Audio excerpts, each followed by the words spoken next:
Bom dia a todos. Continuando o nosso estudo, do Evangelho das sextas-feiras, hoje a gente vai fazer uma reflexão sobre o capítulo, lá no capítulo 11, já está quase no finalzinho do capítulo 11, o item 13 do Evangelho segundo o Espiritismo, que é uma mensagem colocada por Kardec para a nossa reflexão de um espírito protetor lá da cidade de Cracóvia, 1861, que é uma cidade polonesa, uma cidade histórica no centro da Polônia, e de lá que vem essa reflexão para nós no Evangelho nesta manhã de sexta-feira. E o tema é fé e caridade. Nós já passamos pelo tema do amor, nós já passamos, nós estamos na questão da fé e da caridade.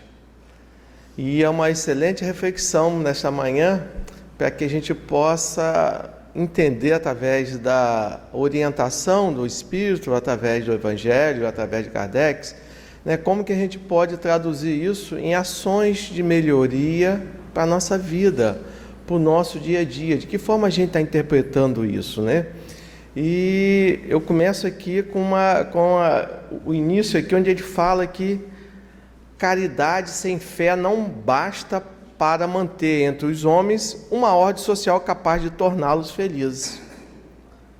Então ele já começa colocando para a gente, dentro da sua mensagem, que a caridade é interessante, é necessária, fora da caridade não há salvação, mas é necessário que a gente tenha fé também, É necessário que a gente acredite que estamos aqui de passagem, estamos aqui num aprendizado, num planeta de prova e expiação, e a gente precisa ter também a fé, a certeza. E a gente vai lá no Livro dos Espíritos, lá na questão 866, para perguntar, 886, para perguntar, onde Kardec pergunta ao Espírito, qual o verdadeiro sentido da palavra caridade, como entende Jesus? Qual o verdadeiro sentido da palavra caridade, como entende Jesus? E a resposta dos Espíritos é benevolência para com todos, indulgência para com as imperfeições alheias e perdão das ofensas. Então a gente pensa que caridade é simplesmente você ajudar uma pessoa que está necessitando, você dá aquilo que não você precisa mais, algo que está te incomodando na sua casa. A gente pensa que está praticando caridade. Não é, até é, mas a questão é muito mais profunda, é muito mais distante, é muito mais necessário, que a gente precisa entender para que a gente possa praticar verdadeiramente, no sentido do que Jesus colocou para a gente. Então, benevolência para com todos, indulgência para com as imperfeições do outro e perdão das ofensas. Se eu conseguir praticar essas três exigências numa questão maior, eu de fato estarei praticando a caridade. E vamos tentar entender um pouquinho o que é isso. Benevolência para com todos. Como que eu posso ser benevolente para com meu irmão de caminhada? Benevolente, como é que eu posso entender essa benevolência como Jesus coloca para a gente? E ele fala que essa benevolência não deve ser feita de uma forma pequena, de uma forma menor, de uma forma só nas pessoas com quem eu convivo, nos meus familiares, no meu círculo familiar, das pessoas que eu gosto. Ele diz que principalmente com aqueles que não se afinizam comigo. Isso é benevolência. Isso é o amar ao próximo no sentido maior da palavra amor. Eu devo ser benevolente com todos, englobando evidentemente aqueles que estão em desacordo, que é muito difícil a gente conseguir ser benevolente com quem a gente não concorda, com quem não concorda com nossas ideias e com nossos ideais. Então essa lição da benevolência é profunda porque ela toca na gente. A gente lembra Jesus, concilie-se com seus adversários enquanto você estiver a caminho com ele. Essa é uma mensagem importante para a gente refletir. Ou seja, de quem eu não gosto, e muitas vezes eu não gosto de forma gratuita, porque essa pessoa nunca me fez nada, nunca tive dificuldade nenhuma com ela, mas eu não gosto porque eu não gosto, porque eu olhei e não gostei, porque eu não simpatizei. Simpatias e antipatias terrenas, isso eu tenho o tempo todo, fruto das minhas imperfeições, né? Aonde está o meu nível de compreensão em relação a essa situação? Então é necessário que eu seja benevolente, principalmente com as pessoas que não se afinizam comigo, né? E eu tenho pessoas que não se afinizam comigo em tudo, como eu também não me afinizo com muita gente. E eu tenho essas pessoas que não se afinizam comigo. Agora, qual está o meu nível de benevolência em relação a essas pessoas? Essas dificuldades que eu tenho, né? Então, o primeiro item da caridade está lá na 886, benevolência para com todos. Aí a gente vai lá tentar entender o nível de espírito que nós somos. Está lá na 101. Ele coloca para a gente que nós somos ainda espíritos imperfeitos de terceira ordem. Então nós somos, além da imperfeição, nós estamos lá no finalzinho, né, daquela escala, daquele degrau, estamos ainda subindo o primeiro degrau, somos espíritos imperfeitos de terceira ordem. Predominamos o quê? A matéria sobre o espírito. Ainda temos uma visão material muito forte, um apego ao materialismo muito forte dentro da nossa terceira ordem ainda. E temos uma propensão ao mal. Esse prazer de ver o que é ruim, o que é mal, e o prazer muitas vezes de praticar o mal, né? Porque que todo bem que eu sei que eu preciso fazer, eu não faço, mas esse mal que eu não preciso fazer, eu me apego a ele, eu gosto dele, né? E a gente lembra, né? Por que as novelas dão tanto ibope? Sempre tem que ter um vilão ou uma vilã ali, que eu fico ali acompanhando aquele vilão, aquelas maldades, e eu comento as maldades. As coisas boas eu não comento, eu não falo para as pessoas. Eu tenho uma tendência de falar e divulgar e de propagar aquelas coisas que não são interessantes. Então, a novela, quanto mais vilão ela tem, quanto mais vilã ela tem, quanto mais maldade ela tenha, mais ibope ela dá. Porque a gente se compraz ainda nessa questão do mal. Era para ser o contrário. Era para ser o contrário. Era para ser uma coisa de prazer, de alegria, de água com açúcar. Mas não é. Cada vez mais a maldade impera e cada vez mais as pessoas se sentem assim, acompanhando, se sentem fixadas naquela questão ali. Então, frutos das nossas próprias imperfeições, desse espírito inferior de terceira ordem. Espírito imperfeito. Na escala de espírito nós estamos lá, começando ainda. Nós estamos vindo de algum planeta inferior a esse, onde predominava totalmente o mal, e a gente ainda está tentando tirar esse mal da gente. Então os nossos sofrimentos hoje têm tudo a ver com as nossas imperfeições que nós trazemos, né? E nós temos que parar para analisar isso. A própria ciência, ela tem muitos avanços, mas ela ainda tem muito que se moldar. O cientista, geralmente, ele não acredita na espiritualidade, ele acredita na sua ciência. Hoje nós temos no mundo, mais de 100 pessoas congeladas, esperando a cura da sua doença para daqui a 50, 60, 100 anos, pagando muito. São pessoas que no ato do seu desencarne, quando a sua consciência parou, essas pessoas foram congeladas, são cientistas que criaram este modelo, e temos no mundo mais de 100 pessoas hoje congeladas, com nitrogênio líquido, numa temperatura muito baixa, esperando que daqui a 50 anos, 60 anos, tenham 3 empresas no mundo preparadas só para isso, chama-se criogenia. É o homem se congelando no presente para descongelar daqui a 50 anos, quando tiver a cura da sua doença. Agora a pergunta é, para que eu quero me descongelar daqui a 50, 100 anos? Minha família já não está mais aqui. Meu ciclo de relacionamento já não está mais aqui. Meus filhos não estarão mais aqui. Meus netos não estarão mais aqui. Como que eu vou me descongelar daqui a 100 anos para a cura de uma doença, se o mundo já é outro? E se eu não tenho mais ninguém, nenhuma afinidade, nenhum conhecido, nada? Para que eu quero isso? Não é muito melhor eu desencarnar e retornar? Né? Para resgatar as minhas dificuldades? Não é muito melhor eu retornar ao plano espiritual, fazer o meu aprendizado, as minhas reflexões, tentar os meus arrependimentos, do que eu ficar aqui congelado, mantendo meu espírito, de repente ou não, durante 100 anos, 50 anos, 100 anos? Para que eu quero daqui a 100 anos me descongelar num mundo totalmente diferente?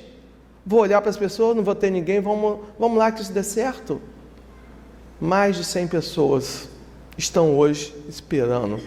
A arrogância do ser humano é uma coisa fantástica e a gente precisa trabalhar isso, né? Então, nossos sofrimentos têm tudo a ver com as nossas imperfeições.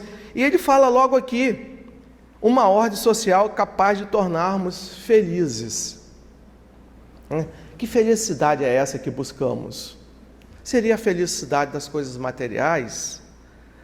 Como ser feliz? Como ser feliz num planeta de prova e expiação? Como ser feliz você vendo tanta dificuldade? Você vê nos seus irmãos hoje saindo de países tomados pela guerra, sendo rejeitados em outros países, como se nós fôssemos diferentes. Eu lembro de Luther King, que ele fala que nós aprendemos a nadar como os peixes, a voar como os pássaros, mas não aprendemos ainda a conviver como irmãos. As pessoas fechando as suas fronteiras para que as pessoas não possam fugir da guerra, e as pessoas dizendo, eu saí de uma guerra, entrei em outra, saí de outra, entrei em outra. Aquele menino recolhido lá naquela praia, que poderia ser nosso neto, poderia ser o filho de um amigo, poderia ser uma criança qualquer.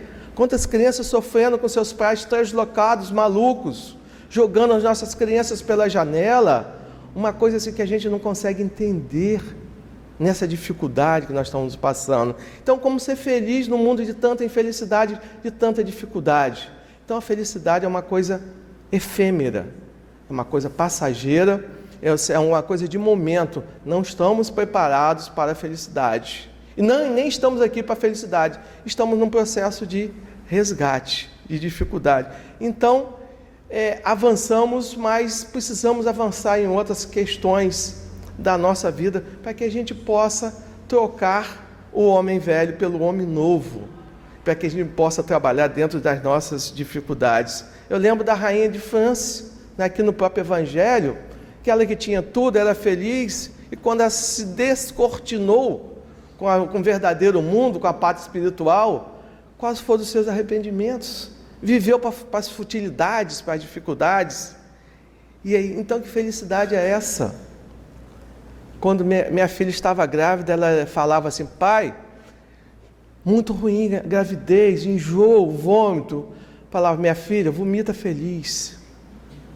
Tem enjoo feliz. A melhor fase da sua vida é a fase que você está grávida. É a fase da gravidez, minha filha. Você sabe por quê? Você está com seu bebê aí, leva para lá, leva para cá. Ele está aí quietinho na sua barriga, ele está com a temperatura adequada, ele está se alimentando, ele está pulando, vira para lá, vira para cá, dá chute, né? Ele está contigo. Hoje, depois que ele nascer, é que você vai ver, minha filha, como é o sossego. Eu me lembrei disso, que essa semana de Rock in Rio. Eu tenho um filho de 35 anos que está indo para o Rock in Rio. A mãe dele há 3 dias que não dorme. 35 anos, há 3 dias que ela não dorme. Né? E eu ainda tenho que me posicionar, porque você vai como? Vai com quem? Como é que você vai? O celular, desliga o celular e liga e manda recado. E ainda vira para mim e fala, e você não faz nada? Eu falei, olha só, esse menino veio da Turquia sem saber turco, sem saber nada, chegou aqui, retornou para Campos. Como é que eu vou me preocupar para ele ali no Rio, no Rock in Rio? Mas tem que se preocupar, porque não sei o que, ele levou o celular, não sei o que. 3 dias que ela não dorme, porque o filho vai ali, e vai ser assim, mãe, é assim o tempo todo. É assim o tempo todo. Então a melhor fase é quando está na barriga, que você leva para lá, leva para cá, está ali, ele pula, brinca, chuta. Então, né, esse enjoo é um enjoo feliz, esse vômito é uma coisa feliz, tem que ser uma coisa feliz, é uma fase feliz. Né? Eu me lembro da minha mãe, que ela, no auge dos seus sofrimentos, eu ligava para ela, mãe, como é que você está? Aí ela perguntava, já jantou? Mãe, eu estou querendo saber de você, mãe. Eu já estou velho, já tenho meus netos. Já jantou, meu filho? Já jantou? Né? Sem enxergar, colocava a mão e falou assim: você está magrinho, você está triste, não está falando? Tal. Então, essa é a fase, melhor fase. Então, isso é uma preocupação, né? Então, família é isso. Então, essa felicidade que a gente busca é uma coisa complicada, é muito difícil, né? Então, nossos sofrimentos têm tudo a ver com as nossas imperfeições. E aí, que imperfeições são essas? Pré-julgamento. A gente já viu aqui, essa lição está toda falando sobre isso, esse capítulo está falando muito sobre isso, esses nossos modelos mentais de viver julgando, pré-julgando, formando conceito antecipado sobre as pessoas, e aí a gente vai se perdendo nisso, né? Dificuldade de entender o outro e retirar as nossas máscaras, né? A máscara social, a máscara religiosa, a máscara familiar, né? Gandhi, ele tem uma lição que ele diz que o mundo muda quando você muda, né? E que uma das metas que o ser humano deve perseguir é fazer aquilo que fala, porque nós temos a capacidade de pensar uma coisa, falar outra, fazer outra, entendeu? Então nós somos meio mutante, o tempo todo a gente é mutante.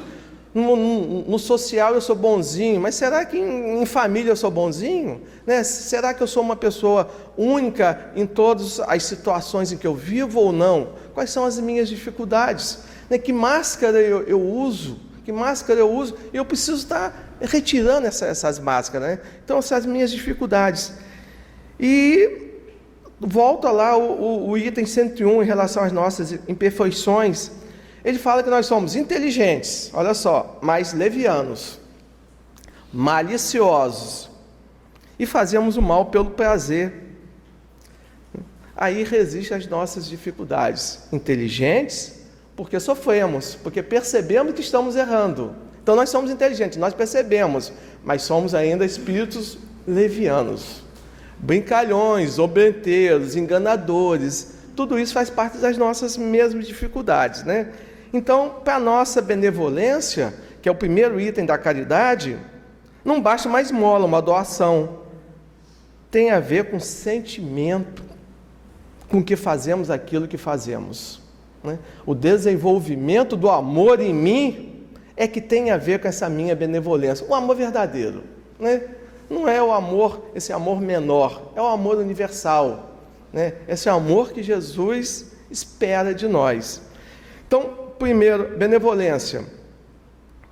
Segundo, indulgência com a imperfeição dos outros. É o segundo item da caridade, indulgência. Respeitar as pessoas do jeito que elas são, não da forma que gostaríamos que elas fossem. Ou seja, eu me projeto no outro uma realidade e eu quero que ele seja, né? Muitas vezes o meu defeito eu não vejo, mas o do outro eu vejo, mas o do meu é igualzinho. Mas eu não vejo, eu só estou vendo o outro é o meu espelho, mas eu não estou percebendo aquele defeito, aquela situação. Então eu me projeto no outro, critico o outro, não respeito as suas imperfeições, mas eu não chego à conclusão que eu sou tão imperfeito quanto ele, ou até mais, né? Dentro das nossas individualidades, cada um tem seus resgates a fazer aqui. Então nós temos um débito, estamos pagando juro direto e às vezes a gente não percebe. E eu ainda continuo na presente encarnação a acumular mais débitos. São meus tormentos voluntários. Eu nem resgatei o anterior, já estou começando com mais débitos. E aí depois eu reclamo do meu sofrimento, da minha dificuldade, né? Então eu preciso indulgência com a imperfeição. Na questão da convivência, relacionamento. Uma das grandes dificuldades de nós humanos é a questão dos nossos relacionamentos, né? A nossa arrogância em relação a gente achar que sabe tudo, achar que tem todas as respostas e não perceber o nível da nossa ignorância, né? Porque o maior ignorante é aquele que acha que sabe tudo. O maior ignorante é o que acha que sabe tudo, que já tem todas as respostas, que já sabe de tudo, que quer passar lições para todo mundo, sem perceber que ele precisa aprender sempre. Jesus deu uma prova imensa de humildade para nós. Jesus foi humilde o tempo todo. Até quando ele falava, eu sou o caminho, a verdade e a vida, ele falava do Pai. Ninguém vai chegar ao Pai. Jesus, o tempo todo, ele falou sobre o Pai. Sobre o Pai. Né? Eu estou aqui cumprindo a missão do meu Pai. Ninguém vai chegar ao Pai, senão Jesus o tempo todo, o Espírito mais perfeito que nós temos como exemplo, ele sempre falava no Pai, exemplo de humildade. Eu vim para aqueles que sofrem. Né? Eu vim para aqueles que sofrem. É mais fácil um camelo passar no fundo de uma agulha do que um materialista chegar aos reinos dos céus. Um rico, um materialista. Então, Jesus é exemplo de humildade. Ser humilde não é ser pequeno. Ser humilde não é ser pequeno. Ser humilde é você perceber que você não sabe tudo, que você não tem todas as respostas e que você precisa buscar essas respostas o tempo inteiro. O tempo inteiro. É necessário que a gente cresça na nossa humildade. Mas não achar que ser humilde é ser pequeno. Não achar que ser humilde você vai ser humilhado, você vai ser pisado. Ser humilde é você saber que você não sabe tudo, que você não tem todas as respostas, né? Então a convivência com o outro é uma coisa muito difícil, mas a gente cresce na convivência. A gente cresce no conflito. A gente não cresce no confronto. O que está acontecendo lá na Síria é um confronto. No confronto ninguém cresce, todos perdemos. Né? Porque no confronto eu quero anular, eu quero acabar, eu quero matar. Né? Agora, no conflito a gente cresce. Quando alguém aponta os nossos defeitos, é para a gente agradecer, muito obrigado. Porque você está me falando algo que eu não tinha percebido, eu vou começar a pensar nisso. E não eu reagir negativamente, falando, você não sabe nada. Você não sabe nada, e quem é você? Né? Estendo o dedo para ele, quem é você para me falar? E quem é você? Com tanto defeito, assim, assado, fez isso, fez aquilo outro. Eu reajo negativamente, ao invés de fazer uma reflexão, porque na reflexão eu cresço. Na reflexão eu vou me equilibrando. Na reflexão eu vou percebendo e vou me corrigindo se eu quiser.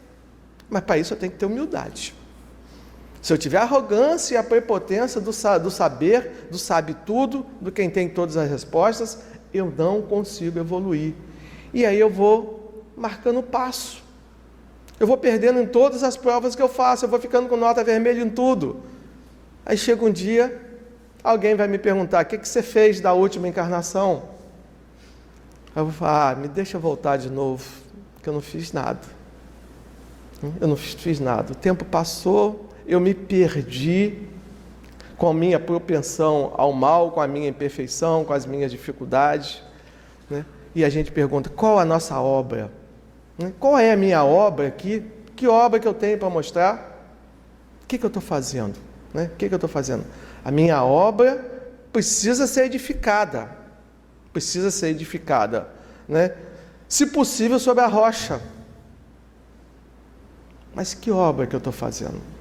Nessa convivência com o outro, eu posso fazer uma obra maravilhosa, principalmente naquelas pessoas que apontam as minhas dificuldades. Naquelas pessoas que eu preciso ter compreensão, entendimento, né? Que eu preciso, de repente, quem sabe uma palavra amiga, ou o meu próprio silêncio. Muitas vezes o silêncio é a melhor resposta. Muitas vezes o silêncio é a melhor resposta. Quando a gente não tem, né? Kardec coloca para a gente, quando você não tem o que falar, cale-se e ouça. Cale-se e ouça, que é muito difícil. Então essa convivência, será que eu percebo que eu estou aqui em missão e que tenho resgates a fazer? Será que eu percebo que eu sou um missionário, que eu não sou daqui? O que eu não trouxe eu não vou levar, não me pertence? E muitas benesses que me foram dadas é para que eu possa fazer bom uso deles. Será que eu estou fazendo bom uso? Né? Será que eu estou fazendo bom uso? Né? Aquele bebê que eu coloco no colo, pode ser meu filho, pode ser meu neto, pode ser meu bisneto. Né? O que eu devo pensar? Né? Que resgate está a caminho aqui? Eu sei que eu tenho que amar. O amor, né? cobre uma multidão de pecados, cobre todos os meus resgates, mas tem um resgate ali. Nada é por acaso, nada acontece por acaso. A dificuldade, minha dificuldade na convivência com a minha família, com meus filhos no grupo social, no grupo religioso, né? Aqueles meus desgastes. A gente precisa começar a trabalhar isso, porque o tempo passa rápido e o tempo cobre. E a gente não deve se perder a nossa encarnação com coisas menores, com coisas pequenas, com coisas miúdas. Tem muita coisa interessante para a gente ver. Aí eu volto a perguntar, qual a nossa obra? Nós temos que pensar, que obra que eu estou construindo? A nível de em nível de minha consciência, que obra eu estou tentando construir? Que diferença eu estou fazendo no mundo? Ou não estou fazendo diferença nenhuma? Então, é necessário que a gente reflita, né? Eu lembro aqui de que Jesus, quando ele, na sua passagem, ele fala, não faça ao outro aquilo que não queres que te façam. Não faça ao outro aquilo que é difícil, gente, é difícil. Você faz isso? Não faço, não. Não faço, não. Tem minha dificuldade? Tem. Mas de vez em quando que eu tenho minha dificuldade, lá quietinho eu pego o evangelho, coloco uma músicazinha do grupo e começo a me acalmar. Tem minha dificuldade? Tem. Mas se a gente tem isso em nível de consciência, de reflexão, já é um avanço, já é um passo. Porque eu preciso saber como é que estão minhas ações lá fora. A minha evolução em relação ao outro, como é que está? Se um fato que me desgastou ontem continua me desgastando hoje, vai me desgastar amanhã, por que eu não trabalho isso em mim? Porque a visão do outro passa pela minha própria dificuldade, né? Hoje eu estou lembrando da minha mãe, do caso do angu, né? Minha mãe contava a história do angu e ela falava que tinha um casal que levou 2 anos, uma vida muito feliz, né? Se amavam os dois, aquela vida de entendimento, de compreensão. Um belo dia o marido saiu para jogar futebol, como Guilherme sempre saía aos domingos, e pediu à mulher para fazer um angu, que ele estava desejoso de comer um angu. E aí a mulher, puxa vida, com todo aquele carinho, com toda aquela atenção, foi fazer aquele angu para aquele marido. E ele foi lá para o futebol, ficou com seus amigos, tomou sua cerveja e voltou lá encrencado. E aí começou a botar defeito no angu da mulher.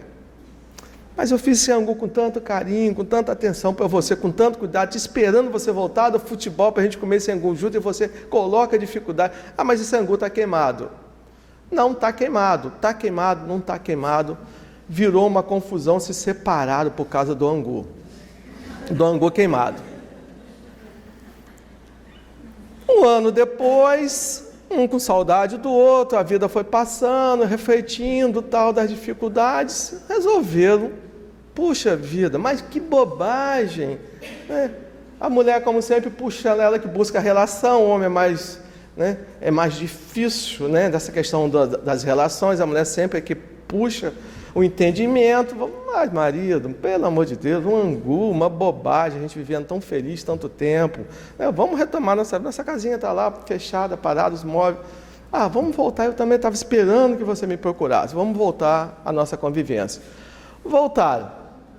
1 ano depois, domingo, pleno domingo, assistindo Faustão, Gugu, virando para Faustão, para o Gugu e tal, sentado, deitado no sofá, o marido lá, deitado no colo da sua esposa, conversando, fazendo planos para o futuro.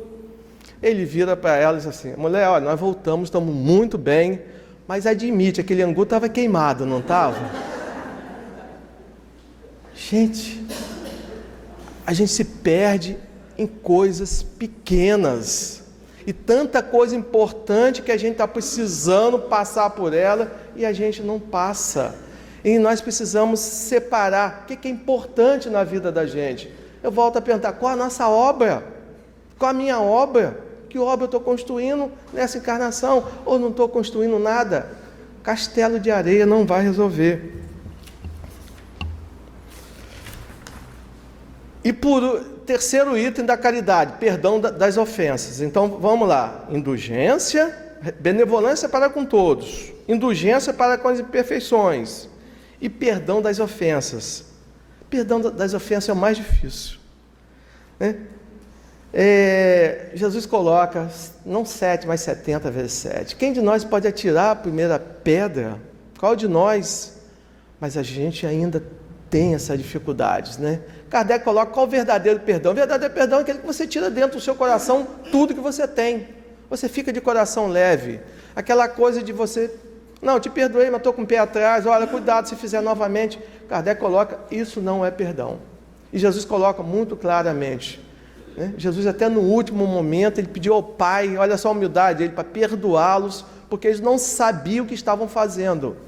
E nós, com as nossas dificuldades, como é que a gente não perdoa as pessoas? Se a gente precisa desse perdão, nós somos juízes o tempo todo, julgadores o tempo todo. Para que juiz é esse tão imperfeito?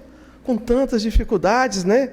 Mas nós temos essa dificuldade do perdão, né? O perdão verdadeiro, né, gente? Esquecer de fato, tirar do nosso coração.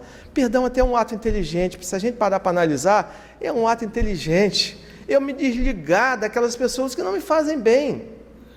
Eu preciso ser inteligente e me ligar a quem me faz feliz. Eu preciso me ligar a quem me joga para cima, a quem melhora a minha autoestima, a quem me ajuda. Tem pessoas que a gente fica 5 minutos perto e parece que nós estamos com a nossa pilha descarregada. Tem pessoas que a gente fica 5 minutos perto e você não quer sair de perto nunca mais. Né? Nunca mais. Tem gente que passa pela nossa vida e não faz a menor falta. Tem gente que você teve com ela 1 minuto, 1 hora, 2 horas, você tem saudade para o resto da vida. Por que não ligar a essas pessoas? Por que não estar junto dessas pessoas? Por que ficar cultuando no nosso coração mágoa, mantendo o nosso coração pesado, mantendo o nosso coração difícil, mantendo o nosso coração batendo? Por que a gente não se reconciliar com as pessoas? Por que não pedir desculpas quando a gente errou, e a gente erra o tempo todo? Porque essa arrogância, porque essa questão, esse orgulho forte em nós, que a gente sabe que tem, porque se a gente sabe que tem, a gente não combate essas dificuldades, né? Então a gente precisa aprender a perdoar e se ligar às pessoas que não nos faz bem, aquelas pessoas que nos deixam leve, que nos deixa alegre, que nos deixa feliz, e a cada um segundo suas obras. O que eu faço com o outro é que cai na minha obra. O que eu faço com o outro não é o que o outro faz comigo. De repente é a dificuldade dele, é o momento dele, né? Está passando por uma situação qualquer que eu não sei, que eu não entendo. Por que eu não pergunto, meu irmão, o que está acontecendo com você? Né? Meu irmão, você quer me ajuda? Você está precisando de mim para alguma coisa? Não posso fazer muita coisa, mas estou aqui. Não posso fazer muita coisa, mas estou aqui. Aí não, mas aí eu também pago na mesma moeda, olho por olho, dente por dente, e aí eu vou cada vez mais me perdendo em coisas pequenas, quando eu tenho tantas coisas maiores para poder ultrapassar, para poder vencer, né? E eu não venço sozinho. Ninguém é uma ilha, ninguém consegue vencer sozinho, né? A gente precisa tirar essa questão de que eu não me basto para nada. Quem sou eu? Quem sou eu? Quem sou eu para me bastar? Eu preciso de ajuda, todos nós precisamos de ajuda, e a gente precisa perceber isso, né? Então, terceiro item da caridade, perdão das ofensas. Eu lembro de Paulo de Tarso, que está aqui, ó. 1 Coríntios, ele diz que a caridade é sofredora, é benigna, a caridade não é invejosa, não trata com leviandade, não se ensoberbece. E o segundo item aqui, que ele continua, o espírito de Cracóvia, falando para a gente. Mesmo se eu conquistar todas essas virtudes, ou seja, mesmo se eu passar pelos 3 passos da caridade, se não tiver fé para me sustentar, de nada eu serei. Então eu posso ter benevolência, conquistar benevolência, indulgência e perdão, mas falta fé. A fé que remove montanhas. Né? Essa fé que Jesus tanto alerta para a gente, homens de pouca fé. E quantas passagens que ele diz, mulher, tua fé te salvou. Ele valoriza a fé das pessoas e ele critica aqueles que não têm fé. Aquele Senhor, né, que abordou Jesus e perguntou: mestre, posso caminhar contigo? E Jesus falou: vai lá, vende tudo que você tem e volta. Perdeu a oportunidade de ser um discípulo de Jesus, do mestre, porque diz: mas minhas coisas eu não vou vender, não posso vender, lutei com tanto sacrifício, não vou me desfazer. Então fica, onde tiver seu tesouro, está seu coração. Perdeu de ser um discípulo do mestre, porque não quis se desfazer das coisas materiais, dos bens materiais, né? Então, se não tiver fé, a gente não vai conseguir também a evolução, né? Então, a fé robusta, ele coloca para a gente, traz a perseverança, a energia e os recursos que necessitamos para vencer os nossos obstáculos, né? Então, a conclusão que a gente tem aí é que tudo isso passa pelo nosso aperfeiçoamento moral. Nossa perfeição moral é a nossa busca. Volto a perguntar, qual a nossa obra? A nossa obra aqui, o nosso aperfeiçoamento moral. Essa é a nossa principal obra aqui, na nossa encarnação. Como conquistar isso? Controlar o nível dos meus pensamentos. O que eu estou pensando? Qual o nível dos meus pensamentos? Que energia eu estou irradiando para o outro? Que energia eu estou captando do outro? Né? Eu tenho que falar apenas aquilo que vai se traduzir em boas ações. Combater os meus vícios. E meus vícios não é só o vício de beber, de fumar, de falar, são todos os meus excessos. São todos os meus excessos, são vícios. E são difíceis de ser vencidos. Então, controlar meus pensamentos, combater meus vícios, ter uma conduta reta e o propósito de servir ao Evangelho. Conduta reta num mundo tão antiético, nós temos que construir a nossa obra baseada na ética, nos valores, nos bons princípios, nos bons exemplos, né? Que exemplo eu pai estou dando? Que exemplo eu colega estou dando? Que exemplo eu irmão estou dando? Qual é o meu exemplo? Que exemplo eu dou em família? Será que eu cobro do outro aquilo que eu não faço? O pai que bebe, que exemplo ele vai dar para o filho? Dizer: não beba, meu filho. O pai que agride em casa, que exemplo ele está dando para esse filho no futuro? O que ele está passando? Né? Eu volto a perguntar: qual é a nossa obra? Qual é a nossa obra? Então, controlar meus pensamentos, combater meus vícios, conduta reta, servir o Evangelho. Não usar de mentiras perniciosas. Às vezes a gente mente, mas mentiras perniciosas são muito mais graves, né? Cuidado com as palavras que a gente solta ao vento. Não é o que entra, o mal é o que sai. A nossa língua, a nossa fala é a maior arma que o ser humano possa ter contra o outro, a sua fala, né? Uma fala pode magoar alguém por resto de uma vida. Uma fala pode criar um trauma num filho para todo sempre, né? A mãe que chama o filho de burro: filho, você é burro. Que compara o filho com o filho do vizinho, que compara uma nota vermelha com outra, está cometendo uma prática horrível contra o seu próprio filho, que está limitando o crescimento desse filho. Filho, você é burro. E o filho vai reclamar para o pai: pai, mamãe disse que eu sou burro. Você é burro, mas puxou sua mãe, não puxou a mim. Então nós estamos cometendo o tempo todo essas dificuldades por falta de consciência naquilo que fazemos. Então, cuidado com aquilo que você faz, com as vibrações que você emite. E humildade, né, gente? Não despreze as pessoas, por mais modestas que possam parecer. É um ser humano. É uma pessoa que está ali com seu sofrimento, com suas dificuldades. Você tem que falar: estou aqui, está precisando? Então, construir a nossa obra. O verdadeiro amor consiste em saber o que dói no outro. Então, a felicidade passa por aí. Felicidade não é uma coisa egoísta. A felicidade passa pelo outro. Ninguém é feliz sozinho. Isso é o supra-sumo do egoísmo, pensar que você é feliz sozinho. A minha felicidade está espelhada na felicidade do meu semelhante. o que eu conseguir fazer para que o meu semelhante seja feliz, aí isso retorna para mim em forma de felicidade e de alegria. Senão a gente vai ficar patinando e não vai crescer. E a nossa obra não vai acontecer. Que o Senhor possa nos abençoar.